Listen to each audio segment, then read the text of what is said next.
வணக்கம். இப்போ பாருங்கள், ஃப்ரண்ட் பார்ட் வந்து நம்ம வந்து தைக்கும்போது நமக்கு கரெக்டான அளவு கப் ஷேப் கிடைக்கணும்னா இப்போ என்ன செய்யணும்னா, இப்போ வந்து அளவு ப்ளவுஸில் இருந்து இங்கேருந்து எவ்வளோ வைக்கிறோன்னு சொல்லிட்டு ஃபஸ்ட்டு கணக்கு எடுத்துக்கிட்டு, இப்போ வந்து இந்த இடத்துல இருந்து இந்த ப்ளவுஸில் பாருங்கள்,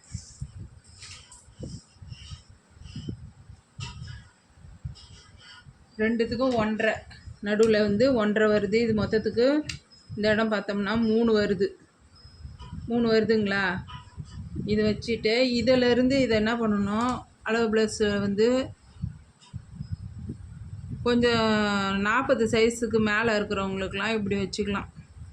இவங்க வந்து கப் ஷேப்லேயே ஷார்ப் கேட்குறவங்களுக்கு வந்து இவங்க வந்து ஷார்ப் கேட்குறாங்க. அதனால் நாங்கள் என்ன பண்ணிட்டோம், இப்போ 3.5 வைக்கிறேன் இவங்களுக்கு. நான் 3.5 வச்சுட்டேன் பாருங்கள் இந்த இடத்துல.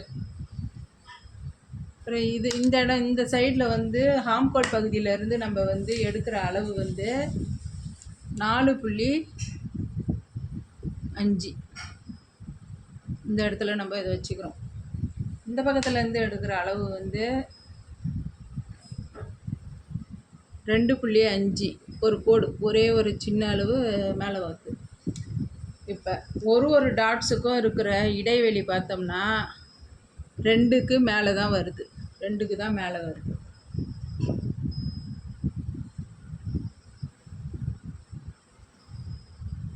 இந்த மாதிரி இருக்கணும் கப் ஷேப். இது மாதிரி நம்ம வந்து தைச்சோம்னா நமக்கு வந்து நல்ல ஷேப் கிடைக்கும். இப்போ நான் வந்து இந்த இடத்துல வந்து கோடு போட்டிருக்கேன்னா, இப்போ தையல் பிடிச்சி தைக்கும்போது எப்படி தைக்கணும்னா, இந்த இடத்துல வந்து கொஞ்சம் வந்து அகலமாக இப்படி ஆரம்பிக்கணும். கொஞ்சமாக இப்படி துணி இப்படி பிடிக்கணும். இது வர வர அப்படியே வந்து இந்த ஷேப் இப்படி வந்து இப்படி நம்ம நேராக கொண்டு வந்துட்டோம்னு வச்சுக்கோங்களேன், ஃபுல் ஷேப்புமே மாறிடும்.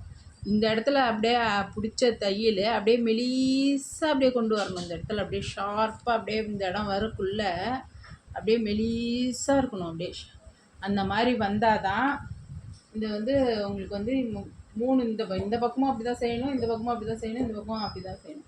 அது மாதிரி செய்யக்குள்ள உங்களுக்கு வந்து கப் ஷேப் வந்து உங்களுக்கு நல்லா அழகாக கிடைக்கும். இது மாதிரி செய்யுங்க. நன்றி, வணக்கம்.